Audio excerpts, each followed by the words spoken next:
मुंबई की राजनीति एक बार फिर उबाल पर है। बालासाहेब भवन से आज ऐसे तीखे शब्द निकले जिन्होंने ठाकरे गुट की सियासत को सीधे कटघरे में खड़ा कर दिया है। शिवसेना प्रवक्ता प्रकाश महाजन और विधायक नीलेश राणे के हमलों ने महाराष्ट्र की राजनीति में आरोपों की नई लकीर खींच दी है।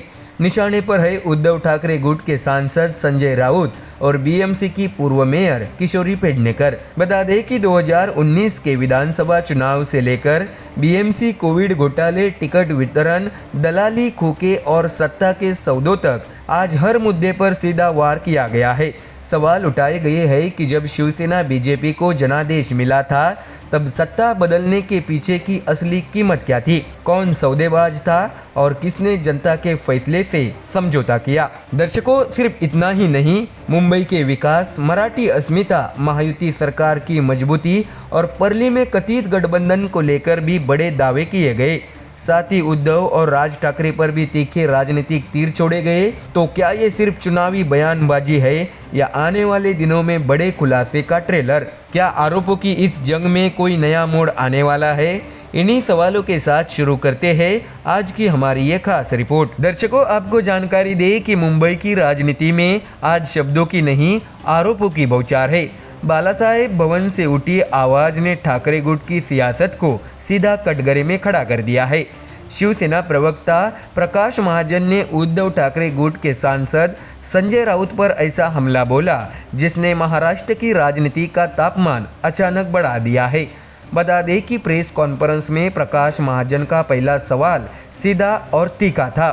2019 के विधानसभा चुनाव में जब शिवसेना बीजेपी को स्पष्ट जनादेश मिला था तो फिर उस जनादेश को टुकराकर कांग्रेस और एनसीपी के साथ सत्ता बनाने के पीछे कितनी दलाली ली गई। महाजन ने कहा है कि खोखे खोखे चिल्लाने वाले पहले अपने गिरेबान में जाके।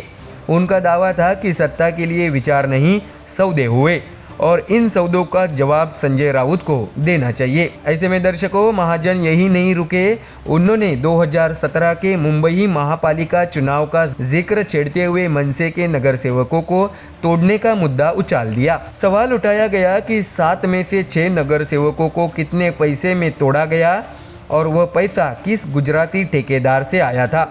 महाजन के मुताबिक जिनकी राजनीति पैसों के इर्द गिर्द घूमती है उन्हें हर जगह पैसा ही दिखाई देता है। दर्शकों, जानकारी दे कि संजय राउत पर निजी हमला करते हुए महाजन ने कहा है कि 25 साल से सांसद रहने के बावजूद राउत मराठी के लिए किए गए 5 ठोस काम भी नहीं गिना सकते। आरोप लगाया गया कि दिल्ली के गलियारों में राउत की पहचान एक सांसद से ज़्यादा दलाल की है। इतना ही नहीं, महाजन ने एक रहस्यमयी सवाल उछालते हुए पूछा, वह महिला कौन थी जिसने कभी संजय राउत की कॉलर पकड़ी थी? इसका खुलासा जनता के सामने होना चाहिए। दर्शकों, जानकारी दे कि उद्धव ठाकरे बनाम एकनाथ शिंदे की तुलना करते हुए महाजन ने भावनात्मक हमला किया। उन्होंने दिवंगत शिवसैनिक चिंतामन रुईकर का उदाहरण दिया जो मुख्यमंत्री बनने के लिए पदयात्रा करते रहे लेकिन जिनके परिवार से मिलने तक उद्धव ठाकरे नहीं गए। वही उप मुख्यमंत्री एकनाथ शिंदे ने उसी परिवार के लिए घर बनवाया। तंज कसते हुए महाजन ये भी बोले, शिंदे को देना आता है और ठाकरे को लेना। ऐसे में दर्शकों, महायुति सरकार को लेकर उठे सवालों पर महाजन ने साफ कहा है कि सरकार में किसी तरह का मतभेद नहीं है, तीनों नेता मजबूती से शासन चला रहे हैं। उन्होंने ठाकरे परिवार पर आरोप लगाया कि पिछले 30 साल से मुंबई टूटने जैसे मुद्दों पर राजनीति की जा रही है। राज ठाकरे के गुजरात दौरे का जिक्र करते हुए महाजन ने कहा है, मुंबई और मराठी अस्मिता से ज़्यादा यह चुनाव उनके अस्तित्व का चुनाव है। ऐसे में दर्शकों, विकास के मोर्चे पर भी वार हुआ है। महाजन ने कहा है कि इतने वर्षों की सत्ता के बावजूद मुंबई में एक साधारण एसटी प्लांट तक नहीं बन पाया। आज सिर्फ वादे किए जा रहे हैं। तंज ये भी है कि कहीं सत्ता मिली तो शिवसेना भवन ही मॉल में न बदल जाए। तो वही दर्शकों, परली में शिवसेना और एआईएमआईएम के कथित गठबंधन पर सफाई देते हुए महाजन ने कहा है कि एआईएमआईएम के साथ कोई गठबंधन नहीं है। परली में शिवसेना और एनसीपी की युति थी और सत्ता के लिए गुट बनाया गया। अंबादास दानवे पर हमला करते हुए उन्होंने कहा है कि वे एआईएमआईएम के वोटों पर ही विधान परिषद तक पहुंचे हैं। तो वही दर्शकों, इसी प्रेस कॉन्फ्रेंस में शिवसेना विधायक नीलेश राणे ने ठाकरे गुट की उम्मीदवार और पूर्व मेयर किशोरी पेडणे पर बड़ा आरोप लगाया। राणे ने कहा है कि पेडणेकर ने अपने खिलाफ दर्ज आपराधिक मामलों की जानकारी नामांकन पत्र में छिपाई है। बता दें कि जनप्रतिनिधित्व अधिनियम की धारा 125A और सुप्रीम कोर्ट के फैसलों का हवाला देते हुए उन्होंने उम्मीदवारी रद्द करने की मांग भी की। बता दें कि राणे के मुताबिक एक मामला कोविड काल के बॉडी बैग घोटाले से जुड़ा है, जहां 1600 रुपये की बॉडी बैग 6719 रुपये में खरीदी गई। दूसरा मामला SRA प्रोजेक्ट से संबंधित है। राणे ने यह भी आरोप लगाया कि पेडणेकर को पहले टिकट नहीं मिला था, लेकिन ठाकरे परिवार को धमकी और ब्लैकमेल कर टिकट हासिल किया गया। तो वही दर्शकों, उद्धव और राज ठाकरे पर हमला बोलते हुए राणे ने कहा है कि विकास की बात करने के बजाय समाज को बांटने वाले मुद्दे उठाए जा रहे हैं। उन्होंने सवाल किया कि दशकों की सत्ता के बावजूद मुंबई को क्या दिया गया। बाला साहब ठाकरे के स्मारक के पास इंटरव्यू को भी उन्होंने पवित्रता का अपमान बताया। ऐसे में दर्शकों, कुल मिलाकर बाला साहब भवन से निकले इन बयानों ने साफ कर दिया है कि महाराष्ट्र की राजनीति में चुनाव से पहले आरोप प्रत्यारोप का दौर और तेज होने वाला है। सवाल अब जनता के सामने है, आरोपों की इस आंधी में सच किसके साथ है। तो दर्शकों, फिलहाल इस खबर में इतना ही। देश और दुनिया की बाकी और खबरें जानने के लिए जुड़े रहिए हमारे चैनल MDR न्यूज़ के साथ। धन्यवाद। महाराष्ट्र की सियासत में इन दिनों नगर परिषद चुनाव के बाद ऐसा भूचाल आया है जिसने बड़े बड़े राजनीतिक दावों और रणनीतियों को हिला कर रख दिया है। बीड़ के परली से लेकर ठाणे जिले के अंबरनाथ तक सत्ता की बिसात पर ऐसे मोहरे चले हैं जो कल तक असंभव लगते थे और आज की हकीकत बन चुके हैं। दर्शकों, बता दें कि परली नगर परिषद में असदुद्दीन ओवैसी की AIMIM का अजित पवार गुट की NCP और एकनाथ शिंदे की शिवसेना के साथ हाथ मिलाना सिर्फ एक गठबंधन नहीं बल्कि राजनीतिक विरोधाभास की नई तस्वीर है। चुनाव प्रचार के दौरान जिन नेताओं पर तीखे हमले हुए, आज उन्हीं दलों के साथ सत्ता का साझा मंच। यही है बदलती नगरपालिका राजनीति का असली चेहरा। बता दें कि वही अंबरनाथ में बीजेपी और शिवसेना शिंदे गुट के बीच सत्ता को लेकर सीधा टकराव देखने को मिला। कांग्रेस के टूटे नगर सेवकों के सहारे बीजेपी सत्ता का सपना देख रही थी, लेकिन आखिरी चाल शिवसेना सांसद श्रीकांत शिंदे ने चली और पूरी बाजी ही पलट दी। नगराध्यक्ष पद भले ही बीजेपी के पास गया हो, लेकिन संख्या बल शिवसेना के साथ खड़ा है। सवाल सिर्फ इतना है, क्या ये गठबंधन स्थायी है या ये सिर्फ सत्ता के लिए बनी अस्थायी मजबूरियां। दर्शकों, आज की रिपोर्ट में हम समझेंगे महाराष्ट्र की नगर परिषद राजनीति का पूरा गणित। दर्शकों, आपको जानकारी दे कि महाराष्ट्र की नगर परिषद राजनीति इन दिनों सिर्फ नंबरों का खेल नहीं है बल्कि सिद्धांत बनाम सत्ता की नई बहस का मैदान बन चुकी है। बीड़ के परली से लेकर ठाणे जिले के अंबरनाथ तक ऐसे राजनीतिक समीकरण उभरे हैं जिन्होंने बड़े दलों की रणनीति, पुराने आरोपों और नए गठबंधनों को एक ही फ्रेम में ला खड़ा किया है। परली में AIMIM का NCP शिवसेना गुट में जाना हो या अंबरनाथ में बीजेपी की सियासी चाल को शिवसेना की काउंटर स्ट्राइक हो, दोनों घटनाएं महाराष्ट्र की बदलती नगरपालिका राजनीति की तस्वीर साफ कर रही है। ऐसे में दर्शकों, सबसे पहले बात बीड़ जिले के परली नगर परिषद की, जहां चुनाव के बाद बना नया गठबंधन अब राजनीतिक गलियारों में चर्चा का विषय बना है। असदुद्दीन ओवैसी की AIMIM, अजित पवार गुट की राष्ट्रवादी कांग्रेस पार्टी और एकनाथ शिंदे की शिवसेना, तीनों ने मिलकर गठनेता यानी दलीय नेता के चुनाव में हाथ मिला लिया है। बता दें कि यह गठबंधन इसलिए भी चौंकाने वाला है क्योंकि जिस AIMIM उम्मीदवार को अब NCP के नेतृत्व वाले गुट में शामिल किया गया है, उसी उम्मीदवार के समर्थन में चुनाव प्रचार के दौरान मंत्री पंकजा मुंडे और पूर्व मंत्री धनंजय मुंडे पर तीखे और आपत्तिजनक आरोप लगाए गए थे। बता दें कि परली नगर परिषद में गठनेता का चुनाव बीड़ के जिलाधिकारी की मौजूदगी में हुआ, जहां राष्ट्रवादी कांग्रेस पार्टी और मित्र दलों के गठनेता के रूप में नगर सेवक और NCP के तालुका अध्यक्ष वैजनाथ सोलंकी को चुना गया। इस गुट में कुल 24 नगर सेवक शामिल है। बता दें कि अजित पवार गुट की NCP को 16, शिंदे गुट की शिवसेना को 2, AIMIM 1 सदस्य और 4 निर्दलीय। बता दें कि इस गुट में AIMIM की नगर सेविका शेख आयशा मोहसिन का शामिल होना सबसे ज़्यादा राजनीतिक सवाल खड़े कर रहा है। बता दें कि चुनाव प्रचार के दौरान AIMIM की सभा में पार्टी के प्रदेश महासचिव समीर बिल्डर ने पंकजा और धनंजय मुंडे पर तीखे हमले किए थे। उसी प्रभाव वाले वार्ड में कांग्रेस और एआईएमआईएम के उम्मीदवार जीते थे। अब वही एआईएमआईएम उम्मीदवार एनसीपी के साथ सत्ता के समीकरण में शामिल हो गई है। ऐसे में दर्शकों, परली नगर परिषद की कुल स्थिति देखें तो 35 नगर सेवकों में अजित पवार गुट की एनसीपी सबसे बड़ी पार्टी है।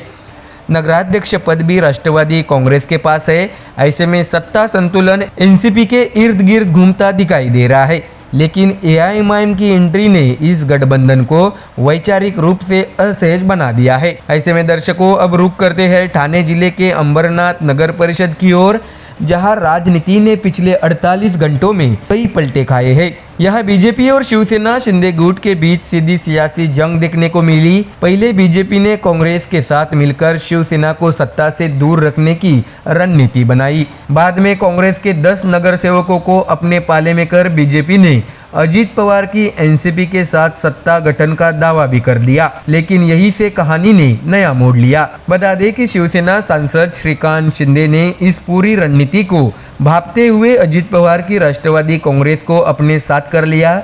शिवसेना के 27 नगर सेवक ठाणे के आनंद आश्रम में एकजुट हुए। उन्हें एनसीपी के 4 नगर सेवकों और निर्दलीय का समर्थन मिला। कुल 32 नगर सेवकों के समर्थन के साथ सत्ता गठन का दावा जिलाधिकारी को सौंपा दिया गया।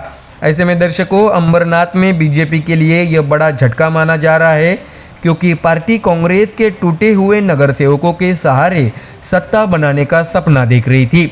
वही शिवसेना ने संख्या बल के दम पर बाजी पलट दी है। ऐसे में दर्शकों, दिलचस्प बात यह भी है कि नगराध्यक्ष पद का चुनाव बीजेपी जीतने में कामयाब रही। शिवसेना की मनीषा वालेकर और बीजेपी की तेजश्री करंजुले पाटिल के बीच हुए कड़े मुकाबले में बीजेपी उम्मीदवार विजयी रही, यानी कुर्सी बीजेपी के पास गई, लेकिन परिषद की ताकत शिवसेना के पाले में है। ऐसे में दर्शकों, परली हो या अंबरनाथ, इन दोनों नगर परिषदों की राजनीति एक ही सवाल छोड़ती है, क्या अब स्थानीय चुनाव में विचारधारा पीछे और सत्ता गणित आगे चल रहा है?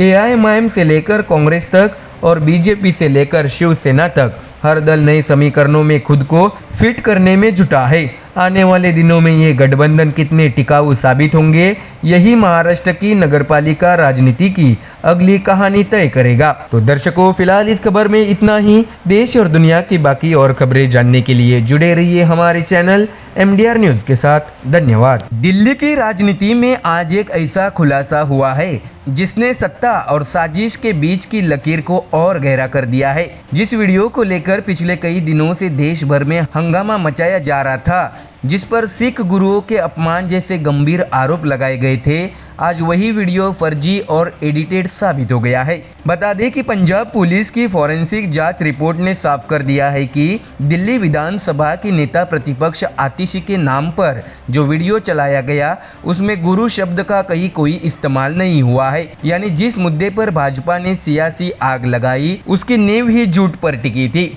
इस खुलासे के बाद आम आदमी पार्टी ने भाजपा पर सीधा तीखा हमला बोल दिया है। सवाल उठ रहे हैं, क्या यह सिर्फ एक वीडियो का मामला है या फिर देश में नफरत फैलाने की एक सोची समझी रणनीति? क्या धर्म के नाम पर असल मुद्दों से ध्यान भटकाने की कोशिश की गई? बता दें कि फॉरेंसिक रिपोर्ट सामने आते ही दिल्ली विधानसभा परिसर में हंगामा, नारेबाजी और इस्तीफों की मांग तेज हो गई। आम आदमी पार्टी इसे बेअदबी और साजिश बता रही है, तो वही भाजपा पर गंभीर आपराधिक आरोप लगा रही है। तो ऐसे में दर्शकों, इस खबर में आपको बताएंगे क्या है उस फॉरेंसिक रिपोर्ट का पूरा सच, किसने फैलाया फर्जी वीडियो और इस सियासी टकराव का असर दिल्ली की राजनीति पर कितना गहरा है। दर्शकों, बता दें कि दिल्ली की सियासत में पिछले कई दिनों से उबाल पर चल रहा एक विवाद आज उस मोड़ पर आ गया है जहां आरोपों की परतें खुलती दिख रही है और राजनीति की नीयत सवालों के घेरे में है। जिस वीडियो को लेकर भारतीय जनता पार्टी ने दिल्ली विधानसभा की नेता प्रतिपक्ष आतिशी पर सिख गुरुओं के अपमान का आरोप लगाया, अब वही वीडियो फॉरेंसिक जांच में फर्जी और टेम्पर्ड साबित हुआ है। बता दें कि पंजाब पुलिस की फॉरेंसिक रिपोर्ट ने साफ कर दिया है कि जिस वीडियो को सोशल मीडिया पर वायरल कर देश भर में सांप्रदायिक माहौल बनाने की कोशिश की गई, उसमें गुरु शब्द का कहीं भी इस्तेमाल नहीं हुआ है, यानी आरोपों की पूरी बुनियादी झूठ पर टिकी थी। जानकारी दे कि फॉरेंसिक रिपोर्ट सामने आते ही आम आदमी पार्टी ने भाजपा पर तीखा हमला बोल दिया। दिल्ली प्रदेश संयोजक सौरभ भारद्वाज ने कहा है कि भाजपा पूरी तरह एक्सपोज हो चुकी है। उन्होंने आरोप लगाया कि गुरुओं के सम्मान की आड़ में भाजपा ने झूठी राजनीति की और जानबूझकर एक एडिटेड वीडियो फैलाया गया। भारद्वाज ने कहा है कि जिस शब्द का इस्तेमाल ही नहीं हुआ उसे जबरन जोड़कर देश में नफरत फैलाने की कोशिश की गई। यह सिर्फ झूठ नहीं बल्कि सीधे तौर पर बेअदबी है। ऐसे में दर्शकों, इस पूरे विवाद के केंद्र में भाजपा मंत्री कपिल मिश्रा है। आरोप है कि कपिल मिश्रा ने एक्स पर एक ऐसा वीडियो शेयर किया जिसमें ऑडियो और ट्रांसक्रिप्ट के साथ छेड़छाड़ की गई। इसी वीडियो को आधार बनाकर यह दावा किया गया कि आतिशी ने सिख गुरुओं के लिए आपत्तिजनक शब्दों का इस्तेमाल किया गया। बता दें कि जालंधर के एक सिख नागरिक की शिकायत पर पुलिस ने इस मामले में एफआईआर दर्ज की और फॉरेंसिक जांच कराई। जांच रिपोर्ट में साफ कहा गया है कि वीडियो डॉक्टर्ड है और उसमें जानबूझकर गलत शब्द जोड़े गए हैं। इसके बावजूद भाजपा के कई नेताओं और विधायकों ने इस वीडियो को आगे बढ़ाया। ऐसे में दर्शकों, आम आदमी पार्टी का कहना है कि यह सब एक सोची समझी रणनीति के तहत किया गया है ताकि दिल्ली के असली मुद्दों से ध्यान भटकाया जा सके। सौरभ भारद्वाज ने सवाल उठाया कि 15 सेकेंड की वीडियो क्लिप की जाँच में 15 दिन लगने की बात कही जा रही है, जबकि पंजाब पुलिस ने तुरंत दूध का दूध और पानी का पानी कर दिया। बता दें कि पूर्व उप मुख्यमंत्री और पंजाब प्रभारी मनीष सिसोदिया ने इसे फेक न्यूज़ फैक्ट्री करार दिया। उन्होंने कहा है कि भाजपा के वरिष्ठ नेताओं और आईटी सेल ने मिलकर वीडियो को एडिट किया और पूरे देश में नफरत फैलाने की साजिश रची। सिसोदिया ने सीधे प्रधानमंत्री से सवाल पूछते हुए कहा है कि अगर गुरुओं का सम्मान है तो इस फर्जीवाड़े पर कार्रवाई होनी चाहिए। तो वही दर्शकों, आम आदमी पार्टी के वरिष्ठ नेता और सांसद संजय सिंह ने भाजपा से सार्वजनिक माफ़ी की मांग की। उन्होंने कहा है कि इतना बड़ा झूठ बोलने और गुरुओं का नाम राजनीति में घसीटने के लिए भाजपा नेतृत्व को दरबार साहिब जाकर माफ़ी मांगनी चाहिए। तो वही दर्शकों, पार्टी के राष्ट्रीय मीडिया प्रभारी अनुराग ढंगा ने आरोप लगाया कि भाजपा और कांग्रेस दोनों ही बेअदबी की राजनीति में शामिल रहे हैं। उन्होंने कहा है कि फॉरेंसिक रिपोर्ट ने साफ कर दिया है कि कपिल मिश्रा द्वारा पोस्ट किया गया वीडियो एडिटेड था। बता दें कि दिल्ली विधानसभा परिसर में इस मुद्दे को लेकर भारी हंगामा देखने को मिला। आप विधायकों ने भाजपा के खिलाफ नारेबाजी और कपिल मिश्रा के इस्तीफे तथा उनकी सदस्यता रद्द करने की मांग की है। ऐसे में चीफ व्हिप संजीव झा ने कहा है कि यह पूरा मामला दिल्ली में प्रदूषण, गंदे पानी, रैन बसेरों की बदहाली और ठंड से हो रही मौतों जैसे गंभीर मुद्दों से ध्यान हटाने की साजिश है। तो वही दर्शकों, विधायक जर्नैल सिंह और कुलदीप कुमार ने आरोप लगाया कि जब सरकार के पास जवाब नहीं होते तब धर्म को ढाल बनाया जाता है।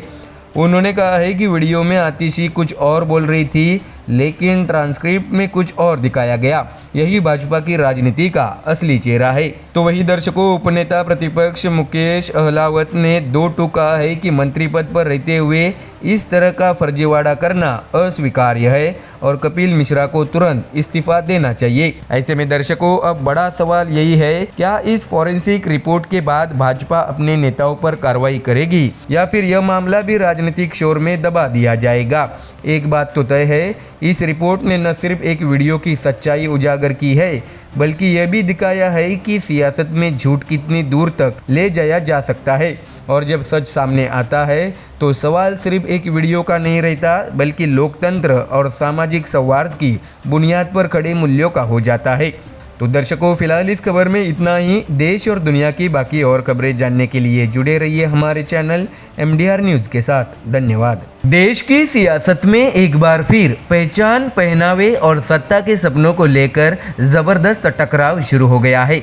एक तरफ AIMIM प्रमुख असदुद्दीन ओवैसी का बयान, हिजाब पहनने वाली बेटी इस देश की प्रधानमंत्री बनेगी, तो दूसरी तरफ प्रसिद्ध कथावाचक जगतगुरु रामभद्राचार्य का पलटवार। ये दिवा स्वप्न है, भारत में महिला प्रधानमंत्री बनी तो साड़ी पहनने वाली होगी। जयपुर से आया ये बयान अब सोशल मीडिया से लेकर सियासी गलियारों तक आग की तरह फैल चुका है। ओवैसी ने संविधान का हवाला देकर समावेशी भारत की बात कही, लेकिन रामभद्राचार्य ने इसे दुर्भाग्यपूर्ण बताते हुए सवाल उठाया, जब एपीजे अब्दुल कलाम राष्ट्रपति और हामिद अंसारी उपराष्ट्रपति बन चुके हैं तो फिर और क्या चाहिए। इसी बयानबाजी में अब दिल्ली सरकार के मंत्री कपिल मिश्रा भी कूद पड़े हैं। उन्होंने न सिर्फ ओवैसी पर तीखा हमला बोला बल्कि उद्धव ठाकरे को भी खुले मंच से चुनौती दे डाली है। बता दें कि हिजाब बनाम साड़ी, संविधान बनाम सियासत और सपनों बनाम जमीनी हकीकत, ये बहस अब सिर्फ बयान नहीं रही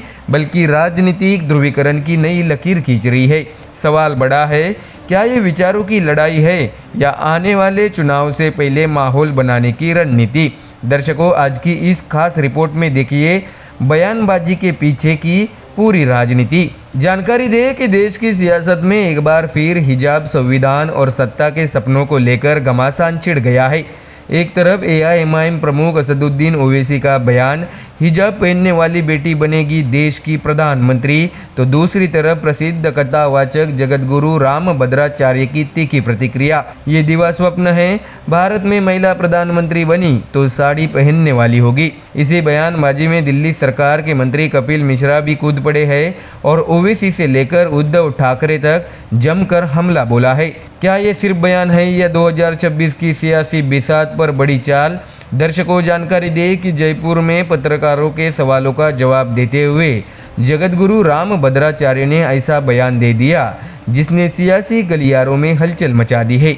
एआईएमआईएम प्रमुख असदुद्दीन ओवैसी के बयान पर प्रतिक्रिया देते हुए उन्होंने कहा है कि भारत में कोई महिला प्रधानमंत्री बनेगी तो वह साड़ी पहनने वाली होगी, हिजाब नहीं। रामभद्राचार्य ने ओवैसी के बयान को दिवा स्वप्न करार देते हुए सवाल उठाया कि जब एपीजे अब्दुल कलाम राष्ट्रपति बन चुके हैं और हामिद अंसारी उपराष्ट्रपति रह चुके हैं तो फिर और क्या चाहिए। तो वही दर्शकों, इसके साथ ही जगतगुरु ने ये भी कहा है कि यह दुर्भाग्यपूर्ण है, अब्दुल कलाम राष्ट्रपति बने, हामिद अंसारी उपराष्ट्रपति बने, उन्हें और क्या चाहिए। अगर भारत में कोई महिला प्रधानमंत्री बनेगी तो वह साड़ी पहनने वाली होगी। ऐसे में दर्शकों, रामभद्राचार्य का ये बयान ऐसे वक्त आया है जब असदुद्दीन ओवैसी का सोलापुर में दिया गया भाषण सोशल मीडिया पर वायरल है। ओवैसी ने संविधान का हवाला देते हुए कहा था कि भारत में किसी भी धर्म का नागरिक प्रधानमंत्री बन सकता है और उनका सपना है कि एक दिन हिजाब पहनने वाली बेटी इस देश की प्रधानमंत्री बने। दर्शकों, जानकारी दे कि असदुद्दीन ओवैसी ने कहा था कि पाकिस्तान के संविधान में केवल एक धर्म का व्यक्ति प्रधानमंत्री बन सकता है, लेकिन बाबा साहब के संविधान में भारत का कोई भी नागरिक प्रधानमंत्री बन सकता है। मेरा सपना है कि हिजाब पहनने वाली बेटी इस देश की प्रधानमंत्री बने। ऐसे में दर्शकों, ओवैसी के इसी बयान पर अब सियासत गर्मा गई है। रामभद्राचार्य की प्रतिक्रिया के बाद विवाद और गहराता दिख रहा है। फिलहाल किसी बड़े विपक्षी दल की आधिकारिक प्रतिक्रिया सामने नहीं आई है, लेकिन बयानबाजी ने राजनीतिक तापमान बढ़ा दिया है। इसी बीच दिल्ली सरकार में मंत्री कपिल मिश्रा ने ओवैसी पर तीखा हमला बोलते हुए बयान को देश तोड़ने वाली मानसिकता करार दिया। उन्होंने यहाँ तक कह दिया है कि एक दिन ओवैसी को ही बुर्का पहनकर भागना पड़ सकता है।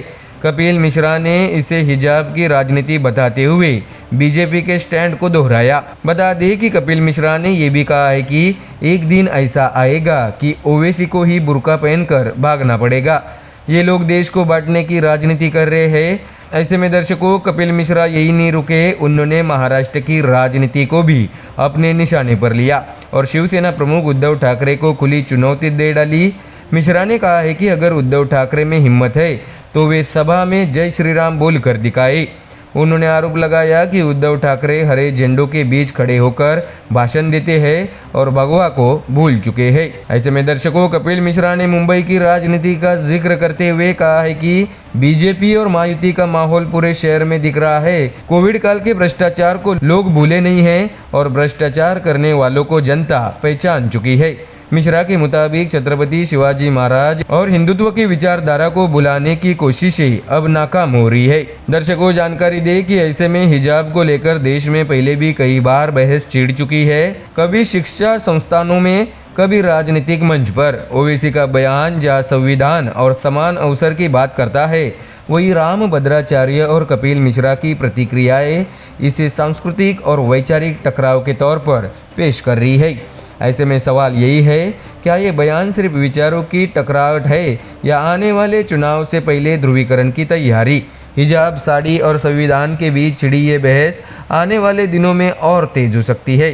फिलहाल सियासी मैदान में शब्दों के तीर चल चुके हैं और अब नज़रें इस पर टिकी है कि अगला वार कौन और कैसे करता है। तो दर्शकों, फिलहाल इस खबर में इतना ही। देश और दुनिया की बाकी और खबरें जानने के लिए जुड़े रहिए हमारे चैनल MDR न्यूज़ के साथ। धन्यवाद।